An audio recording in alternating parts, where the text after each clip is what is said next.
Bonjour tout le monde, Fred Bergeron d'Inaxis. Aujourd'hui, je vous présente dans la plateforme ICT Protégée GX comment simplement configurer ce qu'on appelle une partition enfant.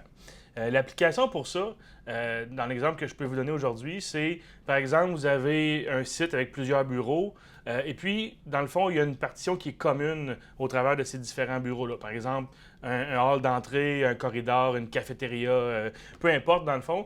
Alors, ce que je vais vous montrer aujourd'hui, dans le fond, c'est ce qu'on va faire, c'est que si, par exemple, on désarme n'importe lequel des bureaux, s'il y a un accès directement au bureau, automatiquement, la partition enfant va se désarmer. Puis après ça, l'autre côté de la médaille, dans le fond, ce qu'on va faire, c'est quand toutes les partitions maîtres sont armées, là, on va commencer le délai de sortie de la partition enfant qui est commune. Donc, ça laisse le temps à la dernière personne qui quitte le bâtiment de quitter son secteur, qui commence à s'armer. Puis après ça, quand le délai de sortie de la dernière partition maître qui s'arme se termine, le délai de sortie de la partition enfant va continuer. Donc, évidemment, on doit ajuster ça avec le bon temps de délai de sortie pour qu'il n'y ait pas de fausse alarme puis que les gens aient le temps de sortir avant que le système soit complètement armé. Donc, vous allez voir, c'est très simple. Il y a juste quelques options à activer. Donc, vous devez créer vos partitions à l'avance. Puis après ça, on va vous montrer comment le faire. OK? Donc, je vais vous montrer la plateforme GX maintenant. Rapidement, les étapes de programmation pour ces fonctions-là.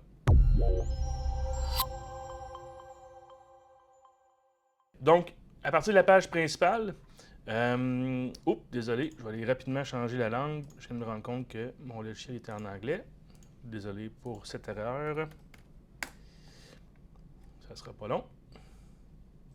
Parfait, donc on a la bonne interface avec la bonne langue. Dans l'interface principale, on va aller dans la section Programmation, dans les partitions. OK? Avant de faire ces changements-là, assurez-vous que les partitions sont armées. C'est ce que je vais faire moi aussi. Là, dans le fond, je vais aller voir dans la page de surveillance. Ici, comme ça. Bon, je vais désarmer mes secteurs. Parfait. Donc, de retour sous Programmation et Partition. Donc, ici, j'ai bureau, entrepôt, qui sont mes partitions maîtres. Le corridor va devenir la partition enfant. Donc, on s'assure que dans bureau, puis on peut le faire en sélection multiple aussi, que dans la section ici, sous configuration, la partition enfant, c'est le corridor. Ensuite de ça, je vais vérifier l'entrepôt. Même chose, j'ai le corridor d'activer. Dernière étape, avant de pouvoir le tester, on va aller ici dans la section Option 1. Et pour entrepôt et bureau, vous voyez, si je fais ça comme ça, on va voir les options de cocher.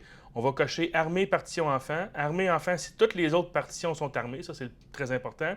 Et puis désarmée partition enfant. Donc si je résume, avec ces trois options-là, puis il faut cocher les trois absolument, dans le fond, quand toutes les partitions maîtres sont armées, on commence le délai de sortie sur la partition enfant, puis là, elle va s'armer. Ensuite de ça, si on désarme n'importe quelle des partitions maîtres en premier, la partition enfant va se désarmer aussi. OK? Par contre, si on rentre directement dans la partition enfant où il y a un lecteur, un clavier pour désarmer, par exemple, évidemment que ça ne touche pas l'état des partitions maîtres. C'est seulement que les maîtres qui peuvent aller désarmer ou armer la partition enfant et non l'inverse. OK? Donc, essentiellement, c'est très simple. C'est vraiment comme ça qu'on le programme. Si je vous montre un peu le résultat dans ma page de surveillance, ici, dans la page de statut, vous voyez que si j'arme le bureau, et puis ensuite, je vais armer l'entrepôt. Je pense qu'on a 10 secondes de délai dans ce cas-là. Là. On entend les sorties programmables qui s'activent de mon délai de sortie. Bureau est armé, entrepôt va s'armer bientôt, puis automatiquement, vous voyez, le délai de sortie du corridor commence. OK? Donc, c'est vraiment simple. Ça vous permet d'éviter les fausses alarmes. Ce que vous faites dans ce cas-là, si c'est un corridor ou si c'est un lobby, un hall d'entrée, bien, les zones de la partition enfant, vous les mettez dans cette partition-là. Donc, essentiellement, ils vont se faire contrôler à la fin de l'armement de toutes les autres partitions. OK? Si en premier, je désarme l'entrepôt, automatiquement, vous allez voir, le corridor se désarme. OK? Encore une fois, très simple à programmer, ça peut vous rendre des choses plus utiles sur des sites, éviter les fausses alarmes, c'est ce qu'on essaie de faire le plus possible. J'espère que vous avez apprécié. N'oubliez pas d'aimer nos vidéos, de suivre notre canal pour être capable de recevoir une notification quand on fait des nouveaux vidéos à chaque semaine. Et puis, si vous avez besoin d'aide, rejoindre l'équipe de soutien technique ou l'équipe de vente, vous pouvez le faire à partir de inaxis.com. On est évidemment le distributeur canadien sur les produits ICT, puis on a d'autres produits évidemment dans notre gamme de produits de surveillance vidéo. OK? Donc, encore une fois, merci d'avoir écouté. J'espère que vous avez apprécié. On se revoit bientôt. Frédéric Bergeron d'Inaxis.